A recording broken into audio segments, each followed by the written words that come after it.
აბსოლუტურად ყველა ანტი-LGBT განკარგულება, რომელიც შეერთებული შტატების ახალმა ადმინისტრაციამ გამოსცა ფსევდოლიბერალური იდეოლოგიის განადგურებისათვის გადადგმული უმნიშვნელოვანესი ნაბიჯია. მარტო ის რადგის, რომ სოფლიოს ნომერ პირველმა ქვეყანამ, რომელიც 10 წლეულების განმავლობაში ფერადი გარყვნილების მთავარი ექსპორტიორი იყო მსოფლიოში, დღეს სამართლებრივ დონეზე დააკანონა ის საყოველთაო ჭეშმარიტება, რომ ბუნებაში არსებობს მხოლოდ ორი სქესი, ქალი და მამაკაცი, რითაც ყველა დანარჩენ არანორმალურობასა და უკუღმართობას პრაქტიკულად არსებობის პერსპექტივა მოუსპო. ასევე რადგის ტრამპის ის გადაწყვეტილება, რომ ქალთა სპორტულ სახეობებში აღარ უნდა მონაწილეობდნენ ტრანსგენდერები, ანუ ვითომ ქალებად გადაკეთებული მამრები, რომლებმაც ვერაფერს მიაღწიეს კაცებთან შეჯიბრში და ახლა გადაწყვიტეს ქალები დაჩაგრონ რინგზე თუ მოედანზე.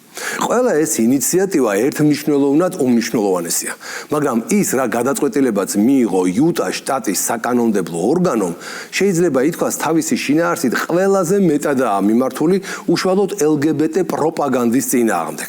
შეიძლება ითქვას ყველაზე თვალსაჩინო დარტყმაა გარყვნილების პოპულარიზაციაზე, განსაკუთრებით ბავშვებში LGBT გარყვნილების გავრცელების წინააღმდეგ.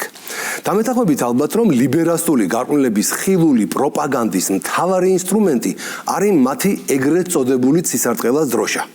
ეგრეთ წოდებულს იმიტომ ვამბობ, რომ ცისარტყელაც კი გააუკუღმართეს ამ უკუღმართებმა. ცისარტყელაში ოდითგანვე 7 ფერია, ამათან კი მხოლოდ 6. თუმცა მალე შეიძლება მე-7 დაამატონ, ოღონდ შავი, გლოვის ნიშნად. მოკლედ, იუტა გახდა პირველი შტატი ამერიკაში, რომელმაც აკრძალა LGBT დროშები სკოლებზე და ყველა სამთავრობო შენობაში თუ შენობაზე. მას შემდეგ, რაც შტატის რესპუბლიკელმა კანონმდებლებმა ეს ისტორიული გადაწყვეტილება მიიღეს, გუბერნატორმა სპენსერ კოქსმა განაცხადა, რომ ძალიან შეშფოთებული კი ვარ ამ საშინელი ჰომოფობიითო, მაგრამ ვეტოს დადებასაც აზრი არ აქვს რესპუბლიკელების უმრავლესობა მას მაინც დაძლევსო. შედეგად გადაწყვეტილება გუბერნატორის ხელმოწერის გარეშე შევიდა ძალაში. 7 მაისიდან დღეში $500 დაჯარიმდება იუტა შტატში მდებარე ნებისმიერი სკოლა ან სახელმწიფო დანიშნულების შენობა, რომელიც LGBT თემის დროშას ან სიმბოლიკას გამოფენს. ეს კი ნიშნავს, რომ როგორი გარყვნილი იდეოლოგიის მატარებელიც არ უნდა იყოს სკოლის ხელმძღვანელობა ან რომელიმე მასწავლებელი, სკოლის მოსწავლეს ვეღარავინ აიძულებს უყუროს სკოლის შენობაში გამოკიდებულ LGBT დროშებს. რაც ბუნებრივია, მათ ბავშვურ ფსიქიკაზე ზემოქმედების ერთ-ერთი ყველაზე ძლიერი ინსტრუმენტი იყო. ბავშვს, რომელსაც ყოველ დღე თვალწინ უფრიალებს გარყვნილების დროშა, როგორც რაღაც კარგის და ლამაზის სიმბოლო, წლების შემდეგ ძალიან რთულია აუხსნა, რომ ეს ყველაფერი იყო სიცრუე და გარყვნილება. წლების განმავლობაში გამჯდარი ჩვევისა და წარმოდგენების შეცვლა როგორი რთული საქმეა, კი იცით. ამიტომ ყოველ ფეხის ნაბიჯზე გამოფენილი ცისარტყელას დროშები LGBT პროპაგანდის ყველაზე ძლიერი იარაღია. გარყვნილი იდეოლოგია სწორედ ამ დროშით იწყება. შესაბამისად, მისი აკრძალვა ყველაზე ძლიერი დარტყმა იქნება ლიბერასტული მოძრაობისთვის. უკვე ცნობილია, რომ ეს ახალი კანონი გარდაულად გამოიწვევს კონფლიქტს თავად იუტა შტატსა და მის უდიდეს ქალაქს შორის. ლიბერალური Salt Lake City-ში ყოველ ივნის ქალაქის შენობები როგორც წესი LGBT ფერებში იფუთება და ისე აღნიშნავენ სიამაყის თვეს. პრაქტიკულად ყველა შენობა აჭრელებულია LGBT და ტრანსგენდერთა დროშებით. აქ განსაკუთრებით გიждდებიან ყველაფერ გაუკუღმართებულზე. ამიტომ პროტესტის გამოხატვა დროშების აკრძალვის გამო უკვე დაიწყეს. ყველა იმ შენობას, რომელზეც ადრე ცისარტყელას დროშები ფრიალებდა, დღეს ფერადი ლაზერებით ანათებენ. აქაოდა ლაზერები არა უკრძალიათო. და რა პრობლემაა? ლაზერებსაც აკრძალავენ, რაღაც ჩვენგანაც ხომ უნდა ისწავლონ. ცისარტყელას დროშა, ერთი შეხედვით უწყინარი, ფერადი სიმბოლო, რომელიც დღეს თანამედროვე ლიბერალური დღის წესრიგის არსენალში ერთ-ერთ ყველაზე ძლიერ იდეოლოგიურ იარაღად იქცა. ის აღარ წარმოადგენს მხოლოდ სექსუალური უმცირესობების ხილვადობის მოთხოვნას. იგი წარმოადგენს ახალ კულტურულ ტოტალიტარიზმს, რომელიც მთელ საზოგადოებას ავალდებულებს, ან უპირობოდ აღიაროს LGBT პროპაგანდისტული დღის წესრიგის მსოფლმხედველობა, ან იყოს გარიყული და დისკრედიტებული. სკოლებში, საჯარო დაწესებულებებში, სასამართლო დარბაზებსა თუ საელჩოებზე აფრიალებული ეს სიმბოლო დღეს ფსევდოლიბერალური გარყვნილების ხილული პროპაგანდის მთავარი ინსტრუმენტად იქცა. ინსტრუმენტად, რომელიც არ პატიობს განსხვავებულ აზრს, არ აღიარებს ბუნებრივ წესრიგს და საკუთარი გარყვნილი იდეალების სახელით ანადგურებს ათასწლოვანი მორალური და კულტურული საყრდენების სისტემას. ის, რაც წარსულში პირადი ცხოვრების სტილად ითვლებოდა, დღეს ღიად თავსდება ბავშვების განათლებაში, კანონმდებლობასა და საერთაშორისო პოლიტიკაშიც კი. დროშა აღარ არის სიმბოლო სიყვარულის ან ტოლერანტობისა, ის გახდა ბანერი იდეოლოგიური ოკუპაციისა, სადაც გამოხატვის თავისუფლება და სუბიექტური არჩევანი მხოლოდ ერთ მხარეს მიენიჭება, ხოლო ტრადიცია, რწმენა და განსხვავებული აზრი განიხილება როგორც წინააღმდეგობა, რომელიც უნდა დაისაჯოს. თუმცა ამერიკის შეერთებული შტატების ტრადიციული და ისტორიული ფასეულობების შესანარჩუნებლად ქვეყნის 47 პრეზიდენტმა თანამდებობის დაკავებისთანავე გამოსცა ბრძანება, რომელიც გლობალური ფსევდოლიბერალური დღის წესრიგის წინააღმდეგ იყო მიმართული. დონალდ ტრამპმა გამოსცა განკარგულება, რომელიც ცნობილია როგორც ერთი დროშის პოლიტიკა. ამ განკარგულების თანახმად ამერიკის შეერთებული შტატების სამთავრობო შენობებსა და საელჩოებზე ნებადართულია მხოლოდ ამერიკის შეერთებული შტატების ეროვნული დროშისა და გარკვეული ტიპის სამხედრო სიმბოლოების გამოფენა. ამ გადაწყვეტილებით აიკრძალა ისეთი დროშების გამოყენება, როგორიცაა LGBT სიამაყისა და Black Lives Matter-ის მოძრაობის დროშები. ეს ნაბიჯი მიზნად ისახავს ნაციონალური იდენტობისა და ტრადიციების დაცვას, ასევე სახელმწიფოს ნეიტრალიტეტის შენარჩუნებას სხვადასხვა იდეოლოგიური გავლენებისგან. ამ მომენტიდან მხოლოდ შეერთებული შტატების დროშის გამოფენა და აღმართვა იქნება ნებადართული როგორც ამერიკის დაწესებულებებში, ისე მის გარეთ.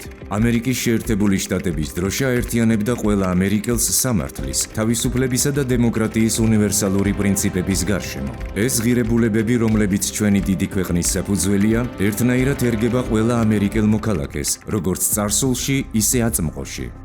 აბსოლუტურად ყველა ანტი-LGBT განკარგულება, რომელიც შეერთებული შტატების ახალმა ადმინისტრაციამ გამოსცა, ფსევდოლიბერალური იდეოლოგიის შეკავებისთვის გადადგმული უმნიშვნელოვანესი ნაბიჯია. თუმცა, რა თქმა უნდა, ეს პროპაგანდისტები ყველა მეთოდის გამოყენებით ცდილობენ ტრამპის ანტი-LGBT პოლიტიკა როგორმე შეაფერხონ და ქვეყანაში არსებული ჯანსაღი აზრი უბრალოდ გადათელონ. მათთვის არ წარმოადგენს პრობლემას მორალის, ტრადიციებისა და ნორმების გადახრა, რადგან მათი მიზანი მხოლოდ გლობალური მავნე იდეოლოგიური ძალაუფლების განმტკიცებაა. ისინი ცდილობენ, რომ საზოგადოებას ჩამოაშორონ მისი ფუნდამენტური ფასეულობები, რაც საბოლოოდ არა მხოლოდ ეროვნული იდენტობის, არამედ მორალისა და კულტურის სრულ წაშლას გამოიწვევს. ამ ყველაფერს კი შეფარულად LGBT დროშის გამოყენებით ახერხებენ, რომელიც დღეს მხოლოდ სექსუალური უმცირესობების სიმბოლოს აღარ წარმოადგენს, არამედ ის ძალადობრივი პროპაგანდის მთავარ ინსტრუმენტად იქცა, რომელიც ტრადიციული მორალისა და კულტურული ნორმების მთლიანად შეცვლას ლამობს. თუმცა იუტას შტატის საკანონმდებლო ორგანოს მიერ მიღებული გადაწყვეტილება შეიძლება ითქვას ყველაზე მეტად არის მიმართული სწორედ LGBT პროპაგანდის წინააღმდეგ, რადგან მისი შინაარსი მიზნად ისახავს ამ იდეოლოგიის გავრცელების აღკვეთას. დიახ, თითქმის 4 მილიონიანმა შტატმა საკუთარ ტერიტორიაზე უარი თქვა გარყვნილების აგიტაციაზე. ამ გადაწყვეტილებით იუტა გახდა პირველი შტატი ამერიკაში, რომელმაც აკრძალა LGBT დროშების გამოფენა სკოლებსა და სამთავრობო შენობებში. მას შემდეგ, რაც შტატის რესპუბლიკელმა კანონმდებლებმა ეს ისტორიული გადაწყვეტილება მიიღეს, გუბერნატორმა სპენსერ კოქსმა ფაქტობრივად პასუხისმგებლობა მოიხსნა და ვეტოს უფლებაც აღარ გამოიყენა. შედეგად გადაწყვეტილება გუბერნატორის ხელმოწერის გარეშე შევიდა ძალაში. ეს პოლიტიკა კვლავაც სერიოზულ შეშფოთებას იწვევს, მაგრამ მე გადავწყვიტე არ გამომეყენებინა ვეტოს უფლება, რადგან რესპუბლიკელების მიერ კონტროლირებადი საკანონმდებლო ორგანო სავარაუდოდ მაინც დაძლევს მას. 7 მაისიდან იუტას შტატში მდებარე ნებისმიერი სკოლა ან სახელმწიფო დანიშნულების შენობა, რომელიც LGBT თემის დროშას ან სიმბოლიკას გამოფენს, დღეში $500 დაჯარიმდება. კანონის მხარდამჭერები აცხადებენ, რომ მისი მიზანია პოლიტიკური ნეიტრალიტეტის ხელშეწყობა, ხოლო ოპონენტები მიიჩნევენ, რომ ეს LGBT გამოხატვის უფლების შეზღუდვას ემსახურება. ასევე არსებობს მოლოდინი იმისა, რომ ახალი კანონი შეიძლება შტატსა და მის უდიდეს ქალაქს შორის კონფლიქტის მიზეზი გახდეს. ბუნებრივია, რადგან ფსევდოლიბერალურ Salt Lake City-ში ყოველ ივნის ქალაქის შენობები, როგორც წესი, LGBT ფერებში იფუთება, სადაც სრული გარყვნილების ტირაჟირება მისასალმებელია. აღსანიშნავია ისიც, რომ იუტას გადაწყვეტილებამ გავლენა მოახდინა Sundance-ის კინოფესტივალზე, რომელმაც გამოაცხადა, რომ 2027 წლიდან იუტას დატოვებს და ბოულდერში, კოლორადოში გადავა. ფესტივალის წარმომადგენლებმა აღნიშნეს, რომ ეთოსისა და თანასწორობის ღირებულებები იყო ერთ-ერთი კრიტერიუმი ახალი ადგილმდებარეობის შერჩევისას. Sundance კინოს ფესტივალია, რომელიც ყოველწლიურად იუტას შტატში, პარკ სიტიში იმართება. Sundance-ის კინოფესტივალი ნამდვილად გამოირჩევა LGBT თემატიკის მქონე ფილმების მნიშვნელოვანი რაოდენობითა და მოწინავე პოზიციით მათი პოპულარიზაციის თვალსაზრისით. ეს არ არის მხოლოდ წარმოჩენა, უკვე წლებიერად ფესტივალის პროგრამაში ჭარბობს ისეთი ნამუშევრები, რომლებიც მიზანმიმართულად ემსახურება სექსუალური და გენდერული იდენტობების ირგვლივ მიმდინარე ნარატივების გავრცელებას.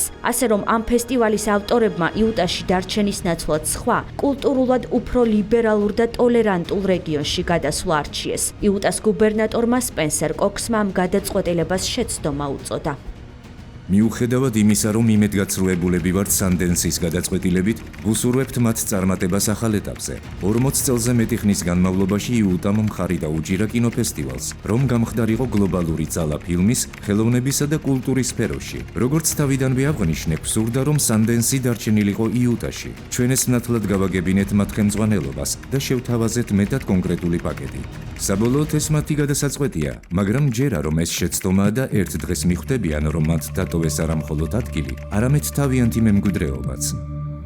თუმცა რაც მთავარია, იუტას შტატის საკანონმდებლო ორგანოს მიერ მიღებული ეს გადაწყვეტილება არ არის მხოლოდ სიმბოლური აქტი, არამედ უმნიშვნელოვანესი სტრატეგიული ნაბიჯი, რომელიც მიზნად ისახავს საზოგადოების მცდელობას, რომ დაიცვას ტრადიციული მორალი და ხელშეუხებელი ღირებულებები. ესაა რეალური პასუხი იმ კულტურულ და პოლიტიკურ ტოტალიტარიზმზე, რომელსაც LGBT დროშები წარმოადგენს. სიმბოლო, რომელიც ცდილობს გაანადგუროს ძირითადი მორალური და კულტურული ნორმები, რომელთა მეშვეობითაც განსაზღვრულია ადამიანის ბუნებრივი არსებობა და საზოგადოებრივი თანასწორობა. სკოლებში LGBT დროშების გამოფენა მხოლოდ არასახარბიელო სიმბოლო არ არის, არამედ დესტრუქციული იდეოლოგიის მყარი გადაცემა, რომელიც ზღუდავს თავისუფლებას, რათა მოითხოვოს იდენტობისა და ოჯახური სტრუქტურების რადიკალური გადახედვა. სწორედ ამიტომ იუტას ნაბიჯი არა მხოლოდ მისიის შესრულება, არამედ ყველა იმ გლობალისტური ზეწოლის წინააღმდეგ ბრძოლის გამოვლინებაა, რომელიც მთლიანად ჰარმონიაში ვერ მოდის ტრადიციულ ღირებულებებთან. მიუხედავად იმისა, რომ ქალაქი Salt Lake City საკმაოდ ლიბერალური და LGBT თემის მიმართ ტოლერანტული საზოგადოებით გამოირჩევა, თავად იუტას შტატი კონსერვატიული ამერიკის ერთ-ერთი სიმბოლოა. ხო და ასეთ კონსერვატიულ შტატში თავის ადგილს ვეღარ პოულობს ისეთი ლიბერალური ღონისძიება, როგორიც არის Sundance-ის კინოფესტივალი. არა იმიტომ, რომ ეს ფესტივალი LGBT ფილმებისთვისაა მოგონილი. არა, უბრალოდ ამ ფესტივალის ორგანიზატორები სწორედ იმ თაობის წარმომადგენლები არიან, რომლებიც სკოლებში და სკოლის თავზე მთელი ბავშვობა ცისარტყელას დროშების ფრიალს უყურებდნენ და სწავლობდნენ, რომ ეს დროშა ყველაზე მნიშვნელოვანი ღირებულებაა მათ ცხოვრებაში. შედეგად ისე არიან მოწამლული, რომ LGBT დროშის გარეშე არც საქმიანობა და არც ცხოვრება აღარ შეუძლიათ. ამიტომ იქ, სადაც ეს გარყვნილების ატრიბუტი არ ფრიალებს, იქ ვერძლებენ და გარბიან იუტადან კოლორადოში, თავის ფესტივალიანად. კვირაში 4 ჯერ ყოველ საღამოს 10 საათზე ყურადღებით დააკვირდით ლიბერალიზმის ანატომიას. საინტერესოა, კოლორადოშიც რომ აკრძალონ LGBT დროშა, მაშინ რას იზამენ ფესტივალის მესვეურები? ალბათ ბოსტონში LGBT თავშესაფარში გაიქცევიან და იქაც რომ მისვდნენ რესპუბლიკელები, მაშინ ალბათ კანადაში გადაბარგდებიან. მაგრამ კანადაც რომ 51 შტატი გახდეს, ხო აბსურდია, აი ზუსტად ისეთი აბსურდი, როგორც ის ფესტივალი LGBT დროშას რომ დაძდებს შტატიდან შტატში. დროებით.